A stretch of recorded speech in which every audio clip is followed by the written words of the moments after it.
1.2 million की annual salary यानी 30 करोड़ रुपए मिल रहे हैं सिर्फ इस लाइट हाउस को गार्ड करने के। क्या आप में हिम्मत है ये जॉब करने की? जब आप काम कर रहे होंगे तो आपका कोई बॉस नहीं होगा जो आप पर नजर रखेगा। जब दिल करे आप आराम से सो सकते हो, आराम से उठो, व्यू एंजॉय करो और फिशिंग भी करो। आपका काम सिर्फ ये होगा, मेक श्योर करना कि लाइट हाउस के ऊपर वाली लाइट सही से काम करती रहे। बस यही काम है। 30 करोड़ रुपए मिलेंगे सिर्फ एक लाइट को देखने के लिए कि वो सही से काम करती रहे। लेकिन अनफॉर्चुनेटली अच्छी खबर यहीं पर खत्म होती है और बुरी खबर यह है कि ये दुनिया की सबसे खतरनाक जॉब है, ज़ूम ऑन लाइट हाउस को गार्ड करना, क्योंकि ये समंदर के बीचों बीच है। इससे पहले कि आप इस जॉब के लिए अपनी सीवियां भेजो, ये बात भी सुन लो कि यहाँ पर आपसे कोई भी बंदा बात नहीं कर सकेगा। हर तरफ लोनलीनेस होगी और सबसे ज्यादा खतरनाक बात तो ये है कि इस एरिया में बहुत गंदे तूफान आते हैं और जो तूफानी लहरें होती हैं वो 10-10 मीटर ऊपर तक टावर के साथ टकराती हैं। इस जॉब में जान जाने का भी खतरा हो सकता है। ये पिक्चर ली गई थी रेस्क्यू ऑपरेशन करते हुए। यहाँ पर साफ देखा जा सकता है कि लाइट हाउस का कीपर किस तरह से तूफान से घिरा हुआ है। अगर ये तूफान की लहरें पूरे तरीके से लाइट हाउस को घेर लेती तो इसकी जान को भी खतरा हो सकता था। ये सब जानने के बाद भी क्या आप में हिम्मत है इस जॉब के लिए अप्लाई करने की? वैसे इस अजीब और गरीब जॉब को देखने के बाद आपके भी जहन में ये सवाल आ रहा होगा, इस लाइट हाउस को बनाया ही क्यों गया है और ये बात क्यों जरूरी है कि लाइट हाउस की लाइट हमेशा जलती ही रहनी चाहिए? इस चीज के लिए देखना पड़ेगा कि लाइट हाउस की शुरुआत कैसे हुई। तो ये बात है एंशिएंट टाइम की, जब सफर करने के लिए ना ही रोड्स हुआ करते थे ना ही कोई गाड़ियां। तो लंबे सफर करने के लिए सबसे बेस्ट तरीका था पानी।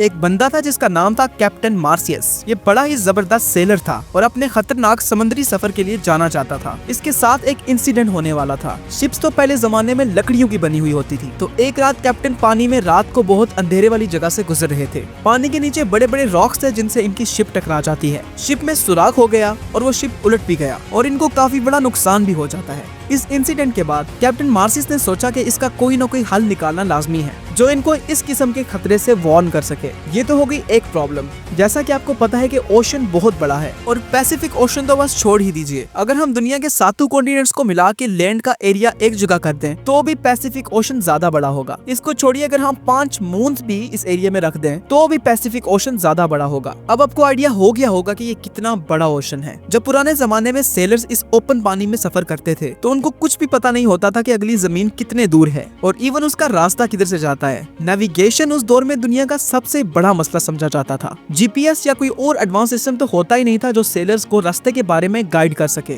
जीपीएस इन्वेंट हुआ था 1973 में, जो कि पब्लिक के लिए 1978 तक अवेलेबल हुआ था। कभी कभी तो हम रूट को गूगल मैप पर देखते हुए भी गलत टर्न ले लेते हैं। तो फिर सोचिए ये पुराने लोग क्या ही करते होंगे। तो इन सेलर्स को सूरज पर रिलाय करना पड़ता था, सितारों के ऊपर रिलाय करना पड़ता था और स्टार्ट के कुछ नेविगेशन टूल्स पे, जिससे वो इस ना खत्म होने वाले समंदर को पार करने की उम्मीद रखते थे। सिर्फ इस नेविगेशन की वजह से 3-4 मुसीबतें और आ जाती थी, जैसे कि कैप्टन एलिस को आई थी। पुराने जमाने में ये कैप्टन अपने क्रू के साथ पैसिफिक ओशन क्रॉस कर रहे थे तो रात को एकदम से बादल आ जाते हैं जिसकी वजह से सितारे छुप जाते हैं, जिनको देखकर ये रास्ते का पता लगा रहे थे। और फिर समंदर के इस हिस्से में बहुत तेज तूफान आ जाता है तो ये लोग रास्ता भटक जाते हैं। जब सुबह हुई तो ये लोग ओपन ओशन में लॉस्ट हो चुके थे। क्रू के पास ना कुछ खाने के लिए बचा था और ना ही कुछ पीने के लिए। भूख और प्यास की वजह से क्रू का बुरा हाल होता है। जैसा कि आपको भी पता होगा कि ओशन का पानी हम इंसान नहीं पी सकते क्योंकि बहुत ज्यादा नमकीन होता है और इसके पीने से इंसान की मौत भी हो सकती है। तो ये लोग पानी में होने के बावजूद भी प्यासे रहते हैं। बहुत से क्रू मेंबर्स मर चुके थे और कैप्टन को आखिरकार बहुत मुश्किल से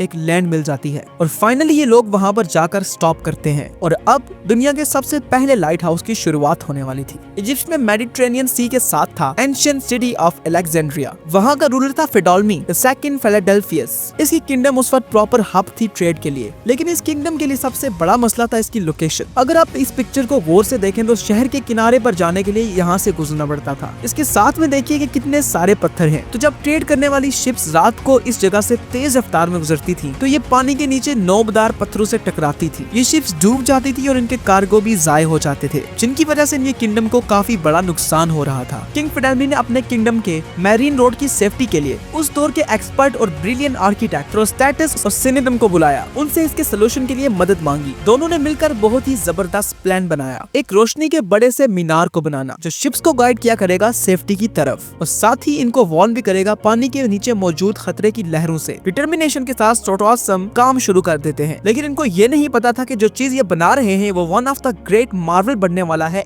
एंशिएंट आर्किटेक्चर का, the Feroz of Alexandria. Alexandria की साइड पे आइलैंड्स ऑफ फेरोज के ऊपर ये लाइट हाउस चमकती हुई बुलंदियों पर पहुंच गया। इसकी हाइट थी 384 फीट और इसको व्हाइट मार्बल से बनाया गया था। इस लाइट हाउस के ऊपर बहुत बड़ी आग जलती थी जिसको हर वक्त ऑयल और लकड़ी की सप्लाई मिलती रहती थी। इस लाइट हाउस को दुनिया के 7 एंशिएंट अजूबों में भी माना गया था। लेकिन सिर्फ इसके साइज की वजह से ये लाइट हाउस अमेजिंग नहीं था, बल्कि इसके पीछे इसका जीनियस डिजाइन भी था। सो स्टार्टस ने लाइट को और भी ज्यादा विजिबल बनाने के लिए मिरर्स और लेंसेज का सिस्टम भी बनाया था, जिसकी मदद से मीलों दूर जहाज को भी इसकी रोशनी आराम से दिखाई देती थी। जैसे ही लाइट हाउस के बनने की बात फैलती है तो दूर के सेलर्स ने सुकून का सांस लिया। अब उन लोगों को इस लाइट हाउस की मदद से अलेक्जेंड्रिया के करीब पथरीले पानी को देखने की जरूरत ही नहीं पड़ती थी। तो ये दुनिया का सबसे पहला लाइट हाउस सेफ्टी का एक सिंबल बन चुका था सेलर्स के लिए। और फिर यहाँ से लाइट हाउस का कंसेप्ट पूरी दुनिया में फैल गया। पहले तो ये लाइट हाउस समंदर के किनारों में बना करते थे, लेकिन फिर वक्त के साथ साथ जब दुनिया भर में ट्रेड बहुत ही ज्यादा स्टार्ट हो गई तो समंदर के बिजी रूट में जिधर भी रॉक्स पानी के ज्यादा करीब होते थे और जिन रॉक से शिप्स को ज्यादा खतरा होता था कि कहीं ये इनको डुबा न दें, उन जगहों पर भी लाइट हाउस बनना शुरू हो गए। इसी वजह से समंदर के बीचों बीच डिफरेंट लोकेशंस पर आपको ये लाइट हाउसेस देखने को मिलेंगे। शुरू में इन लाइट हाउसेस पर आग जलती थी, लेकिन ये कोई आइडियल सिचुएशन नहीं थी कि रोज ऑयल और लकड़ियों को इस्तेमाल किया जाए आग जलाने के लिए। इसके बाद कैंडल्स, गैस लैंप्स और ऑयल लैंप्स आ चुके थे, लेकिन आग की लाइट इतनी ज्यादा ब्राइट नहीं होती थी। इसके बाद इलेक्ट्रिसिटी प्रोड्यूस होती है और लाइट बल्ब की इन्वेंशन होती है। तो ये लाइट हाउस भी इलेक्ट्रिक बल्ब पर शिफ्ट होना शुरू हो गए थे, क्योंकि इनकी light as compare to fire ज्यादा होती है। लेकिन फिर भी ये लाइट हाउस इस लाइट को मीलों दूर किस तरह से रिफ्लेक्ट करते हैं, इसका जवाब है ये लेंसेज। 1800 तक इन लेंसेज को लाइट के पीछे लगाया जाता था, लेकिन उस टाइम के इंजीनियर्स को एक बात पता चलती है कि लाइट को और भी ज्यादा फोकस किया जा सकता है अगर हम लेंस को लाइट के सामने रखें। लेकिन इसमें सबसे बड़ा मसला ये था कि जितना मोटा लेंस होगा उतनी ही कम लाइट होगी। तो यहाँ पर आ जाते हैं फ्रेंच इंजीनियर और फिजिस्ट फ्रेस्नेल, जिनके पास बड़ा जबरदस्त सोल्यूशन था। इन्होंने लेंस को एक तो बारीक कर दिया और उसके डिजाइन को भी इस तरह से चेंज कर दिया था कि सारी लाइट एक जगह पर फोकस कर रही थी। इस तरीके से फैली हुई लाइट को एक सिंगल डायरेक्शन में भेजा जा सकता था। तो इसलिए आज बहुत से लाइट हाउसेज में फ्रेस्नेल लेंसेज की इस्तेमाल किए जाते हैं। इस इनोवेशन ने लाइट हाउस को रेवोल्यूशनलाइज कर दिया था और लाइट को मीलों दूर से आराम से देखा जा सकता था। और इस तरह से लाइट हाउसेज की वजह से शिप्स को खतरे का दूर से आराम से पता चल जाता था।